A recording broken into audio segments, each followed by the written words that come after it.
Welcome to We Never Met, the podcast where I have interesting strangers on every single week. Today, if you want to introduce yourself, we have on the other end. Are you in Madison? Is that where you're at? I am in Madison. Yep. Karen Tardrew, Grasshopper Goods, and National Louis University. Yeah. You do. You basically have two full-time jobs. I do. I actually do. I think most entrepreneurs do. I think everybody's got a side hustle, and that's how you start. So, but you have two main hustles. It's like there's not even a side. Yeah. So, talking about Grasshopper Goods, where did that all come from, and where did that even start from? So, it kind of is connected to my education journey. So I was a special ed teacher in the Chicagoland area, Waukegan and Evanston. And then my husband and I moved our family up here to Madison in like 97 when I was working for the university then, and National was growing at the time, which was an exciting time. Fast forward a little bit, and education was changing during that time. I was all face-to-face teaching, which is I'm a face-to-face person. I'm a people person. Right. And then it started to get blended. So it was, half online, half face-to-face. And then I don't know if all the listeners will know, but then I had two kind of really intense things happening all at the same time. One was my dad was diagnosed with brain cancer, and that was a really rough journey. And he was kind of in the middle of that. And then also in education here in Wisconsin, Act 10 happened when they took all the rights away from the teachers as far as their bargaining rights and all that kind of stuff. So my personal life and my teaching life was really kind of sad at that time. When that stuff happens, you start to really think about, my dad was 60 when he got brain cancer. That's 5 years older than I am right now. So he was still working, was water skiing and was acting weird and got an MRI, and then everything changed. Right. Yeah. So just a hard time. And my daughter worked at a little boutique down the street, and they were in high school, and they were looking for somebody to work mornings. And I teach graduate school, so most of my teaching's in the evenings. And I started to and I'm like, hey, do I get a discount? So I'm like, sure. And they're like, yeah. So I started working there one morning a week just to get out of the house, to do something totally different that was not heavy. Mm-hmm. And I was like, I can make, be around lovely things and all that kind of stuff and help people look fancy or whatever. So that's kind of how it started. And then I realized I'm a visual learner. I've always been a visual person. I started thinking, wow, this would be really fun to have my own place. And so that was just kind of in the background. Fast forward, my dad passes away, and, really thinking about bucket list things, life is short kind of situation. And then my teaching went fully online. So they closed because of everything happening. Our campus closed, and I've always worked out of the Chicago campus. We're a national organization, been around since the late 1800s. So one of the oldest teachers' colleges in the country. Anyway, and we went on a family trip for our anniversary with my adult kids, and I've been thinking about it for a really long time. And they're like, "Mom, you would be the best business owner. You're creative. You would have a ton of fun."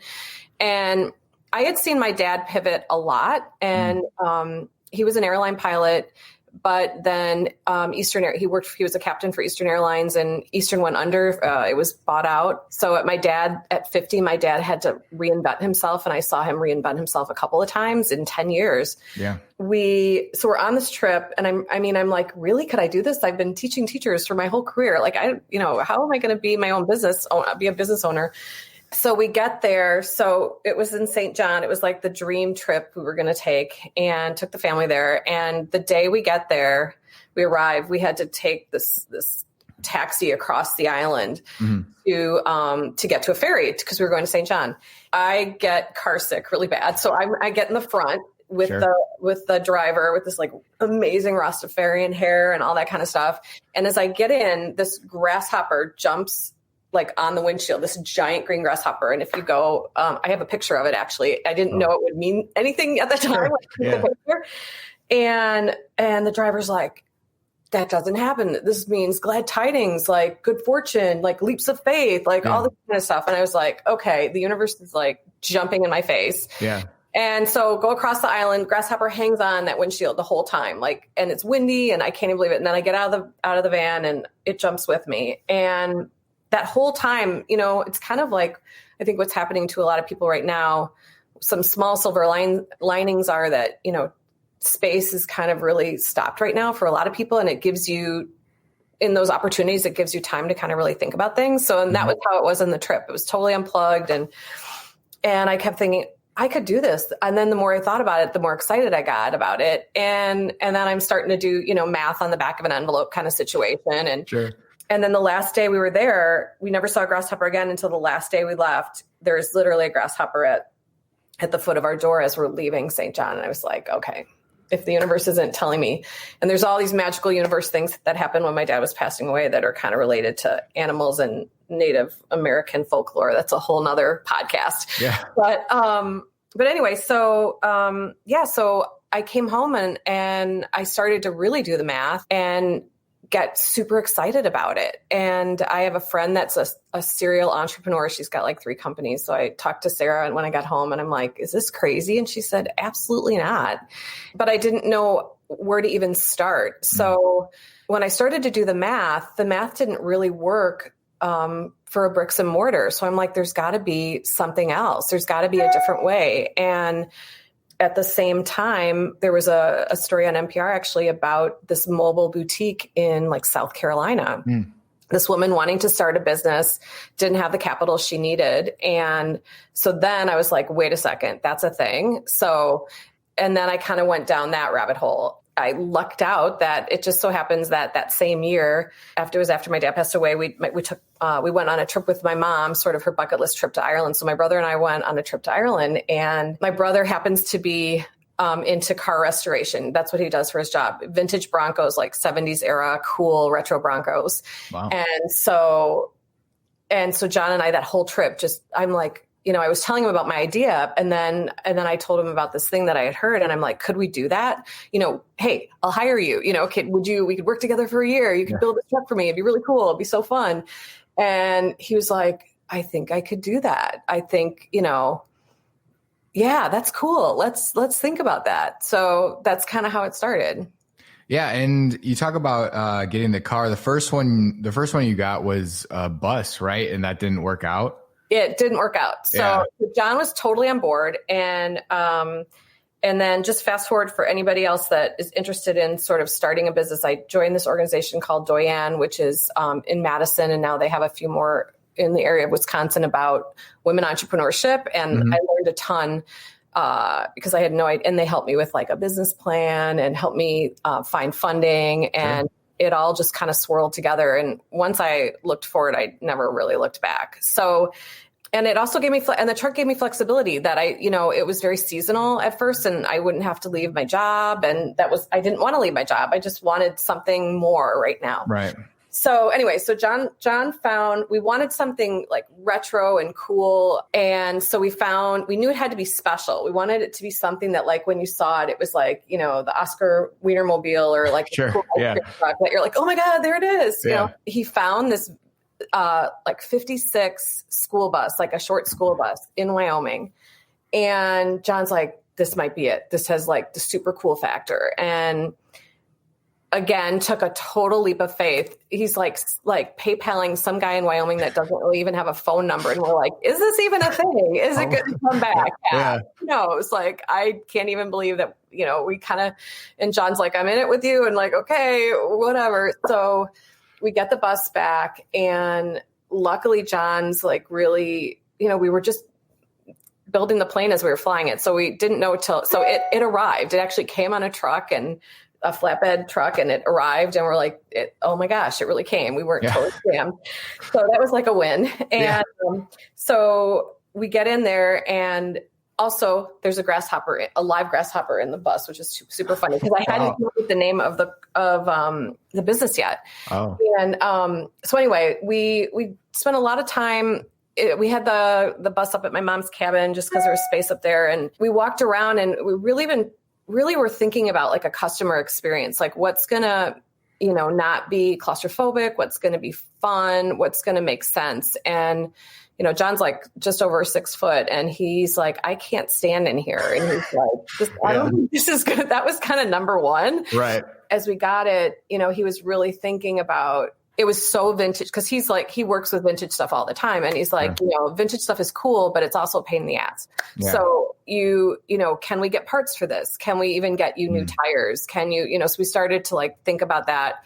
It took us maybe less than a month to figure out like, shoot, this is not going to be ideal. Right. But funny, my brother still has the bus. It's become like his like art commune in the back of his driveway. And something's still going to happen with the bus. We haven't figured it out. With COVID right now, he's like, he wants to maybe do art classes for kids or something like that. Or I don't know. We were like, yeah. Anyway, so the bus, he's like, I like the bus too much. I'm not getting rid of it. So we're like, okay. Doesn't know what the journey for the bus is going to be yet. But it was more really about customer experience. And John's like, this is about being mobile. And he's like, if you can't drive this. And it was like 56. I mean, already the 77, it's, it's old, carbureted engine and stuff. And I had no idea how much I had to learn the first year. That's nuts. So he's like, this is going to be too hard for you to drive. And if something breaks down, nobody will be able to fix it. And so that's why we didn't do the bus. So then that year we kept looking, and then John said, what we really need is space, is square footage. So that's when we really were looking at, he's like, I think a step van is a perfect thing. So it's basically like a UPS kind of shape that you can stand in. And then it gives us a ton of flexibility for design inside. So then we went on a hunt for the right step van. Yeah, because that is something. It's good that you had him, because I wouldn't even thought about the tires and stuff like that. Like it's simple things like you don't think about until too late usually, until you can't drive it. Yeah, like we literally won't be able to replace these tires unless good to know. Special auction. I'm like, okay, all right. Yeah. And so with that, you got a former pizza truck, correct? Yeah. And how did you design the space in there so it was like not compromising your style, but still like, I guess, utilizing all the space and doing that sort of thing? Like how did the design concept come together? I just won the lottery by having two brothers that are both artists. So John does car restoration, poetry, other kind of art. And then my other brother, Jim, happens to be in interior retail design. Oh, wow. And we didn't bring him on. We brought him on board a little bit later because I'm sure he was like, my sister's doing this crazy thing, whatever. So he was able to really think about, when we got both of their brains together, they're very different, but they really complement each other. So Jim was able to think about all the things that I didn't think about, like shoppability of things and like where you want your eyes. So we literally did blueprint drawings and kind of envisioned what kind of experience we would want and how we could keep, the vintage aspects of the truck. Like, where would shoppers come in? Where would they come out? There were some at that time. There was probably, I don't know, maybe 50. I joined the Mobile Retail Association. There's this organization. So I kind of stalked all those trucks. A lot of them at that point were just in California, like on both coasts. Sure. And some were definitely had less movement or whatever. I just didn't want anybody to get in there. You want people to like shop and then like, move in and move out. So we really worked on flow and shopability, because there's a lot of space below, but like, you're not really going to like shop below. So we actually got in the space. My brother had the truck at his shop down in Chicago suburbs. And we just like walk around and kind of think about the shopper experience. And then Jim worked on some drawings and we wanted something special. So he's been working on kind of raw edge tables and beautiful cabinets. So we're like, we want a couple like signature pieces in the truck that are going to really like, people are going to remember and that you could re-merchandise. So it was about making it as flexible as possible so that any event if I go to a beer festival or if I go to just like a private event that I have flexibility to change up what I'm doing for the customers. Yeah. And so does your truck have like basically two doors or okay.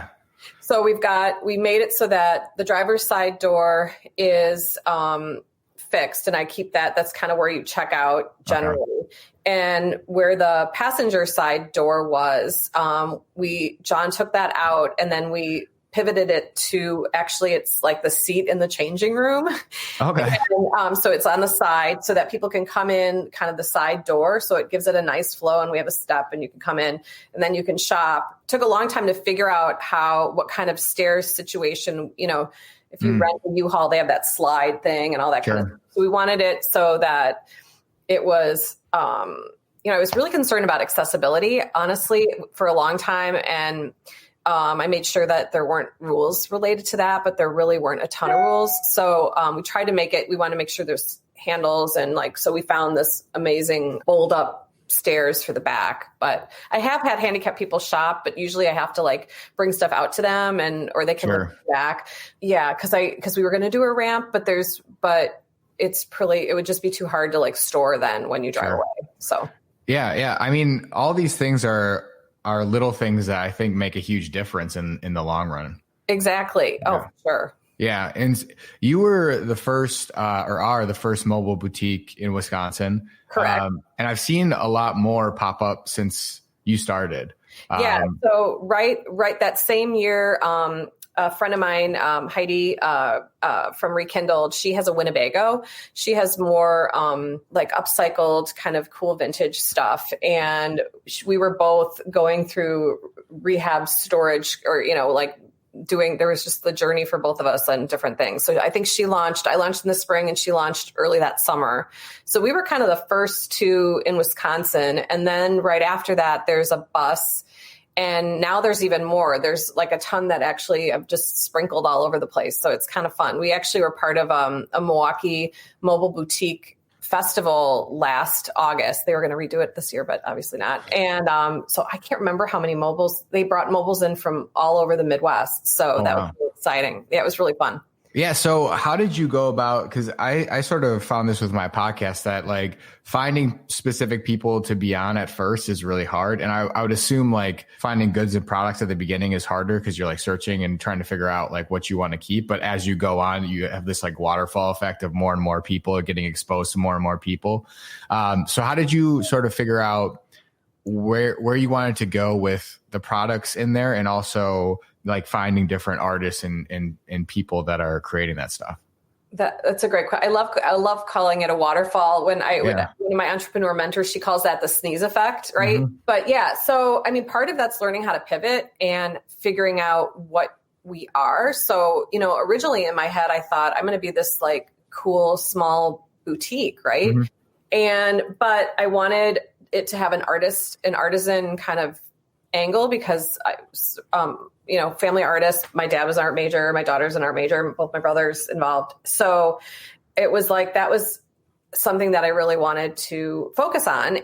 But I thought it was going to be more of a boutique. The boutique manager that I worked at became a really good friend of mine, Jennifer Sutter. And as soon as I knew that this was a thing, I immediately hired her and harangued her into this crazy journey. So her sister's an artist, and she's so visually gifted and amazing at curating things. I knew I needed her immediately, her lens for sure.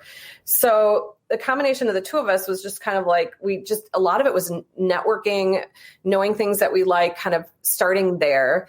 But what was fascinating was after about a year in the truck, we realized the boutique, the higher end boutique clothing absolutely makes no sense in the truck. So it was just nobody wants to buy, a really nice dress when it's 100 degrees and you buy beer. Sure. And nobody, so constantly having to pivot. But I mean, what's amazing is artists are really on Instagram, but it's also you don't want to get down kind of an Etsy rabbit hole. It really takes a lot of time to curate. So one kind of leads to another and leads to another. And, we have amazing stories that just people that have come in the truck. We had a guy and gal that came in the truck, a young husband and wife, and she was wearing this gorgeous necklace that was obviously handmade. Mm-hmm. And I said, where did you get your necklace? And, so we just kind of have to ask those questions. And the husband had made it. Oh. And I'm like, are you kidding me? And it was this beautiful wood from their honeymoon sequoia. And he does this beautiful stuff with acrylic, and I'd never seen anything like it. And we were like, would you make some for the truck? And he was like, really? It's that good? I'm like, it's really that good. So we're probably one of the only people, I think we're still the only boutique that carries it, but it's sort of like that stuff. You just constantly have your eye out, and then one artist will lead to another. Now we're to the point where people reach out to us. Sure. But also, we have a brand new artisan that does like stitch work, and she had come in and was asking about the embroidery stitch work that we had, and she just does it.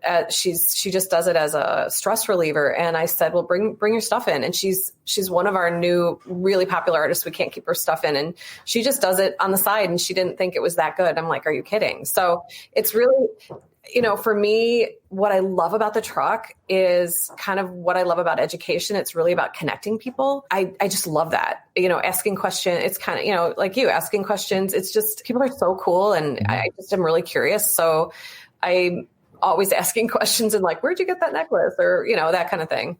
Yeah, no, I'm the exact same way. People are just fascinating to me. Everyone's so different and like unique. It's really cool to just like talk to people. Besides those other, the ones you mentioned, are there any other specific people that create things for your mobile boutique that you specifically really love? I mean, I'm sure there's a lot, but is there any ones that like come to your mind? So Melissa Jenkins is a jewelry artist. Was actually one of our first artists. We were just building the truck and doing pop-ups, and she was still working at Epic and was expecting her first baby and was just also kind of doing it on the side. She's absolutely incredibly talented, and she's now does it as a full-time job. And those are the kind of stories that are really, I mean, it's not just Grasshopper Goods, but she's just finally found time and space to do it on her own. Suri from Dune & Company, Suri Alexandra, her work was one of our first, and she actually now is one of our neighbors in Stoughton. She's unbelievably talented and now a really good friend. There's so many cool artists. We collaborate with Midwest Girls, which is out of Dubuque, Iowa, and they have some of the coolest sweatshirt designs and t-shirts, and is definitely a fan favorite, and also has become a really collaborative friend. So from your first pop-up, which was in 2016, do you remember how that went for you? Did that propel you to wanting to do more? Was it very successful off the bat? It was pretty slow to get started. So, it's funny. One of my mentors from Wibbick, one of my entrepreneurship mentors, she's like, your big money is going to be when you write your book for your Oprah book tour, because it's and that's not even a thing anymore. But because everything that could have kind of gone wrong did the first year, and you just have to barrel through it. So a couple of things were it took a year to about 9 months to build the truck. And that whole time we were doing little schlepping bins and pop-ups and going to coffee shop, doing whatever we could do to get the word out that the truck's coming. And then the truck hit the ground in spring of 16. So we were about to launch, and I was going through all my permitting processes, and I'm in Madison, Wisconsin. And I find out from the city 8 weeks before our launch, we can't be on the streets of Madison.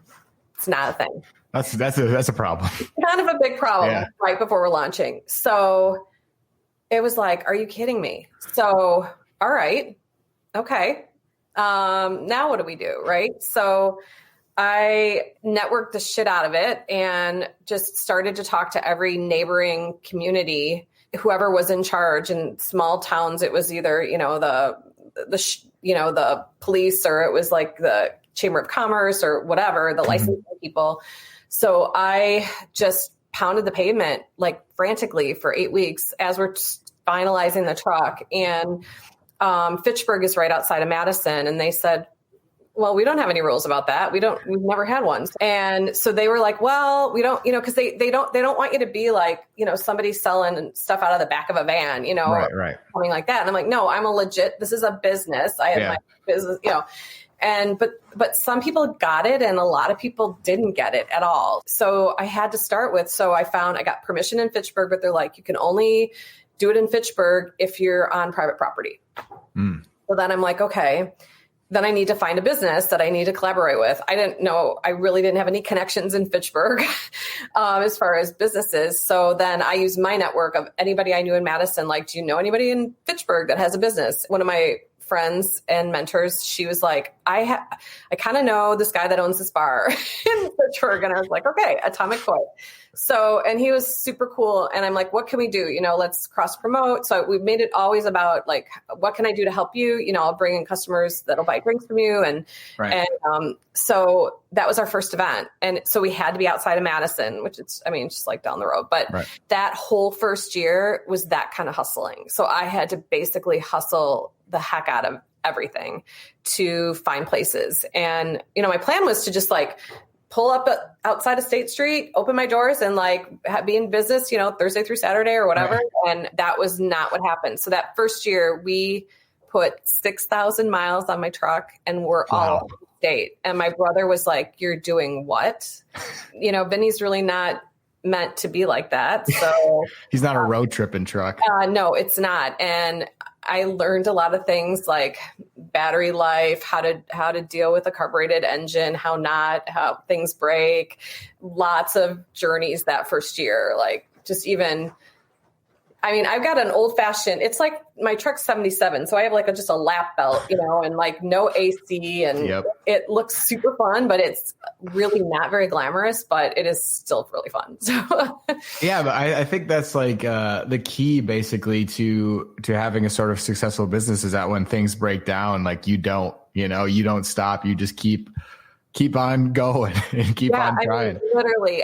There were days where there's so many stories where the weather was terrible. Like at first we had an AC unit, but then we had all these issues where we couldn't figure out like why it wasn't working. And then it was just a generator issue, which I had never used a generator. I had never driven a carbureted vehicle. I had never driven a truck,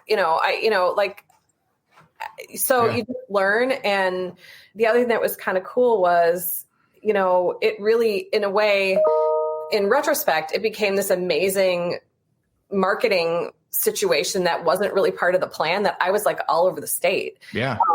But there were so many events that were just not a fit or nobody came or, and you just had to just like, okay, it's going to be fine. We're just going to like, it'll be fine. And weather, lots of weather. But if it's raining, you can be in the truck, but then you don't think about like, okay, we have all of our jewelry carded on like these paper cards. And then if it's rainy and people hop on in or like slip out of the truck or, there's such a steep learning curve. So, but such an adventure. I wouldn't take any of it back. Yeah. And with that, since that point, you've won the best women's clothing boutique in Madison 2 years in a row. And so why do you think that your truck specifically, after talking about, there's more and more, people respond so positively to? I think we make it fun. I think we, Jen's Jen and I are great, yin and yang, kind of a Laverne and Shirley situation. And, I think that we curate really amazing things. I think we're all about connecting with people and customers. And, I think at the time, the other reason why I started it was, everything was, this is pre-COVID and pre-Zooming everything, but like everything was going online. And, I think people were even then yearning for something more personal, something more intimate in a positive way, something fun. Right. So, it really made shopping fun again. So it wasn't like you're just like dialing it in and shopping online or, just some other regular thing. And the other thing that I think is really awesome is that we're supporting all these other small businesses. So it's, again, that waterfall effect. So that feels really good. And we make it fun. Being in the truck is so fun. People, what's weird is it's this intimate space and you kind of bump shoulders against everybody. And so you're talking to strangers and people are opening up. People tell me stuff inside the truck. They just do. So it happens. Lots of personal stories have been shared in the truck. Yeah. So, are there any specific ones that like have really impacted you of like customers coming on that you remember? Some are really happy and some are really sad. So one woman came in the truck and told me that I was a mermaid in another life, which was really fascinating. Wow. And I was like, is that a good thing? Because I always thought mermaids were like sirens and like, oh no, they're magical. And she was a trip. She was like pretty funny. But yeah, so she told me that I was a mermaid in another life. I had a woman that came in that we had these really cute camper t-shirts. She came in and she was just shopping for a really long time, and there wasn't really anybody else in the truck at the time. And so I just got talking with her, and she wanted two matching. And she said, I'm getting this for my sister. And I said, oh, that's great. And she's like, yeah, and then she said she has terminal cancer. She has terminal cancer, and it was this bucket list we wanted to do, was to go on this like final trip together. And she's like, I don't know if it's going to happen, but if it does, or if it doesn't, I want to have the shirt to remember her. And we'll even, if it doesn't happen, we'll talk about the things we would have done. And, and this is like year one, and it only had been a handful of years since my dad had passed away. And I'm like, and then we just got talking about like, there's things that, it was so awful that my dad got cancer so young. But my dad was a really special, quiet, funny person. And he was always in the garage, and a lot when he wasn't flying. And so we were just talking about I was talking with this woman about the conversations that I had with my dad when he knew he was going to die. I'll never forget. I think those last 2 years were probably the best time I've ever had with my dad, even though they were the worst, because we talked about stuff we would have never probably ever talked about. Right. Yeah. So, and that's what this woman was, we were able to share that in the truck. And she's like, and then all of a sudden at the end of it, she's like, I don't tell anybody any of this. And she's like, I don't know why I just told you this whole thing. And I'm like, the truck's pretty magical, Yeah. So, it does create that space. I don't know what it is, but it's special. Yeah. I always have found, like, especially doing this podcast where I just talk to people that I'd never met before. I think it's nice once you sort of open up yourself and open up your mind to like talking to strangers. I think we can often like have a really negative view of like talking to people you don't know, because you feel like you're going to disagree, or like things are, whatever, going to boil over, or exactly, or whatever. But we have a lot more in common than people think, Absolutely. And once you start talking, you sort of realize that there's a lot of commonality between everybody. It's just nice. It is nice. Yeah, it is really nice. Those are the things that just kept me going, really, honestly. So when that first year, I mean, there was crazy stuff, broken trucks and late nights and early mornings and rain boots and stuff like that. Yeah, it was those stories and the people. I mean, it just, and so many strangers. Like it's just incredible to like meet all these people that you've, and you can't help but not interact with them. It's not like, like coming into this big shop and you're like, just see you at checkout if you want, but you're in each other's space. Like it's unavoidable. Yeah. You recently opened up, what was it? Oh, it's almost a year, right? The brick and mortar. Yeah. So what led to that was slightly a breakdown in a way. I mean, not really, but we were really needing to grow. And as a business, the one thing I was realizing, being in retail, I was the business really needed to grow to like have its own wings. And the seasonality of the truck was really impacting my success as a business. Right. So I was trying. So in the winter, I was like schlepping bins, and I'm like, but I'm not that. I'm not, I'm a business with a brand now. Right. So, and this, after the mobile boutique festival or whatever in August, we had just a ton of, like my most important time. We had like the worst weather last fall. You're not going to remember it, but it was terrible. So like, every important event was just like a shit show. It was terrible. And we had let the winter before. So it's always kind of like pivoting and evolving. So the winter before, we had collaborated with a business for like for a holiday pop-up because we literally have the truck out till the middle of December, but it gets pretty, I can handle it, but it gets, it's not that great of a customer experience. We have a heater and all that kind of stuff and make the truck magical, but whatever.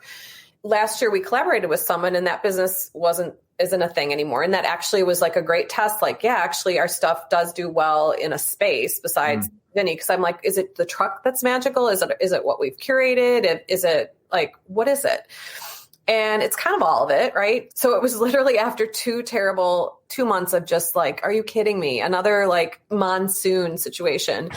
And, we're fine in the truck, but then just people won't come out. So we were at an event, Maker's Mart, I'll never forget, in Sun Prairie. And Jen, my friend and creative director, she has always gone to Stoughton, and she has a book club there. And Stoughton's just outside of Madison. It's this cute little historic town, a lot of history, but it's, it's just, you can run there for coffee in the morning kind of situation. So she was just there for book club, or actually no, for coffee. And I was outside wiping things down in the rain with my raincoat on. And I was just like, are you kidding me? And she's like, I saw this space in Stoughton that might be perfect, because we were trying to find somewhere to collaborate. And she's like, maybe we can get a short-term lease, or, maybe we can, who knows? I just saw it and I'm like, give me the phone number. I was just like, and I'm like behind the truck, standing in the pouring rain, call these people. They live in Tennessee. And I'm like, when can I see it? I have to see it. Let me see it. So, And we had actually looked in Madison. We looked to collaborate. There were a couple spaces in Madison with other businesses that we were going to be a pop-up, but I'm like, we're our own, we had been around, we're our own thing at this point. So it wasn't really it didn't really make sense to be like us inside a little space. And so, but we had tried some other options in Madison and no go. And I go to the space on a Tuesday night. It was Sunday to a Tuesday. And I go there, and it's just a husband and wife. It's not like a management company. They looked at my story, and I was like, I said, I need somebody to take a chance on me, because I don't know if my people are going to come, but if they do, I want to stay. But if they don't, I don't want to ruin my business. So is there any way you can do a short-term lease? And everywhere else, everybody was like, no, it's 5 years, blah. Yeah. And they're like, we love your story. Yeah, of course. And I was like, are you kidding?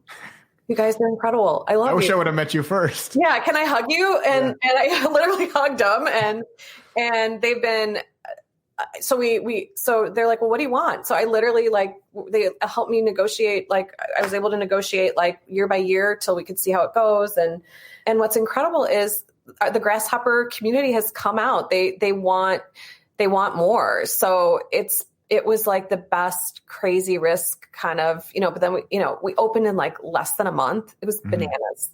Kind of like how I do everything, but, so I called Jen, and I'm like, so I signed the lease, and she's like, you what?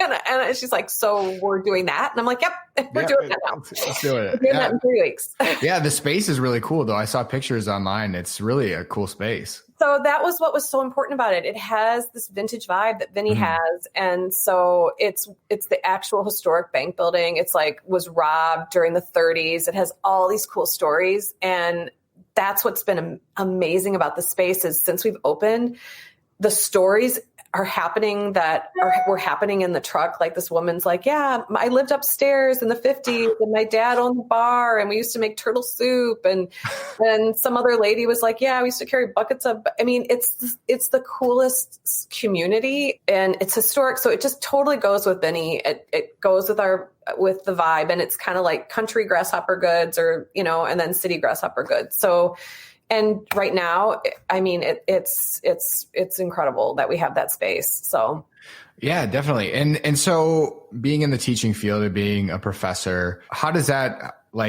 blend? You sort of talked about it before, but with entrepreneurship, and how did that help you at the beginning stages of creating a business?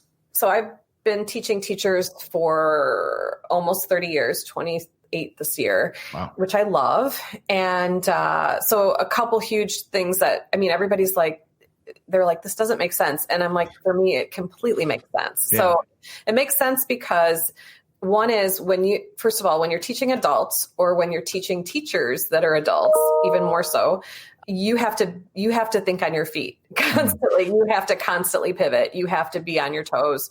You have to be flexible. You got to work long hours, and just be passionate, and open and caring. And so those lessons have really translated, I think a lot of my educational research and stuff is about teacher isolation and about bringing people together and about creating safe spaces.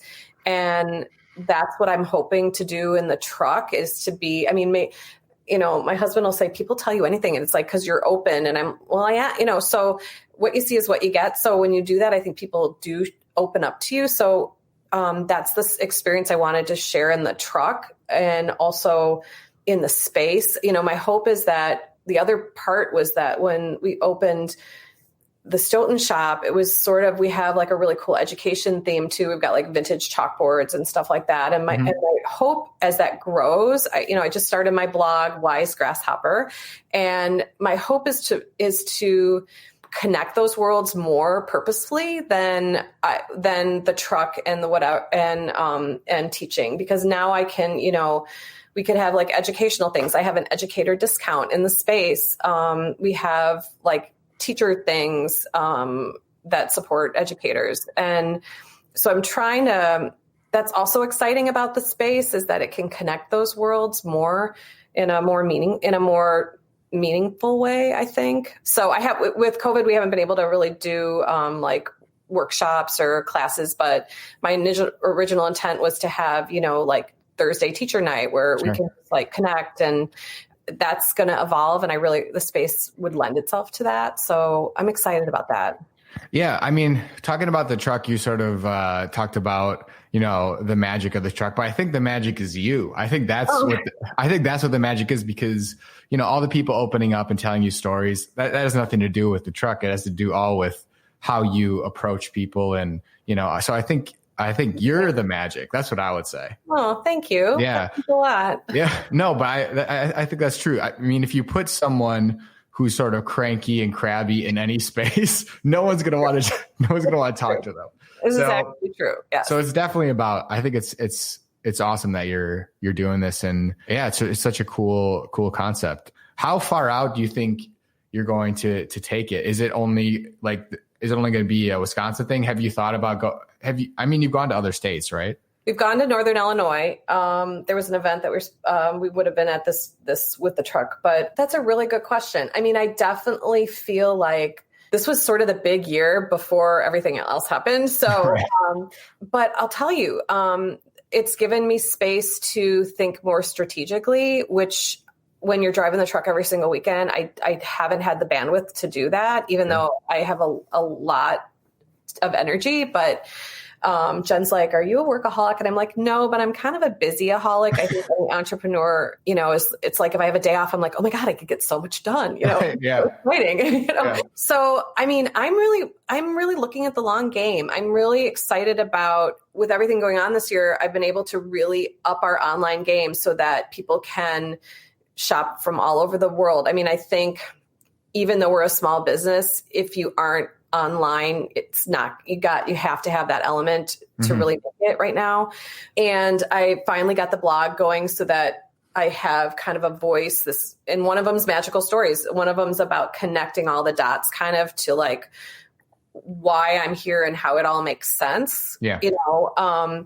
So I think that, next year, I'm really hoping the trifecta is, that we finally have like a vibrant online presence, and that we can get the truck back out, and then we have Stoughton. So we have sort of this, I think, for a successful business for the future of Grasshopper, I think I really need all three pieces. And this year I've had time to work on some of those other pieces. So that's exciting. But yeah, I know people, when I first started, people were like, yeah, you could franchise or, do the other thing. I don't know. All I know is that I know I'm fighting really hard to get through this year, and we're hanging in.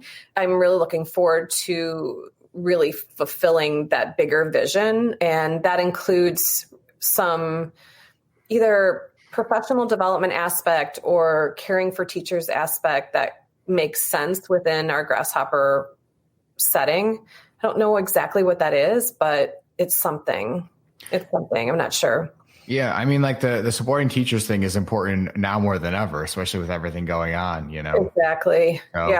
Where can people find out more about your store? Like, what's your website, social media, stuff like that? Okay. So we are at grasshoppergoods.com, and on that landing page, you can shop totally online. We have a $3 flat rate shipping, so it's super easy. And you can find Wise Grasshopper, the blog is in there too, and you can subscribe to everything in there. We also, on the website, we've got the calendar. So Stoughton hours we'll probably be adding Sundays. Right now in Stoughton, we're open Thursday through Saturday, just with COVID, we've got just lower hours right now, but we'll be adding Sundays for sure and some Wednesdays. But that calendar's updated all the time. Follow us on Instagram, Grasshopper Goods, and Facebook as well, and Pinterest. So all those links you can connect from our website for sure. So yeah, we've got really fun, cool stuff coming for the holidays. Hopefully everybody will shop small, support all, it's like, talk about, I say the sneeze effect. I love the rainfall effect or waterfall effect better. If you, in supporting my small business, you're also supporting all these small makers and artists that are really trying to make it, and I think part of the reason we got the truck out is like, they're so busy making, and they're artists. They don't really have time to get the word out. Right. So this way we can get the word out. We can tell you their story. We can tell you where they are, what they're doing, that sort of thing. Yeah. Well, thank you so much for coming on and talking to me. I think what you're doing is super cool. And it was really great to talk to you. Great to meet you too, Sam. And this was super fun. This was a great way to start my Sunday morning. Well, have a great day. I appreciate it. Okay. Thanks so much.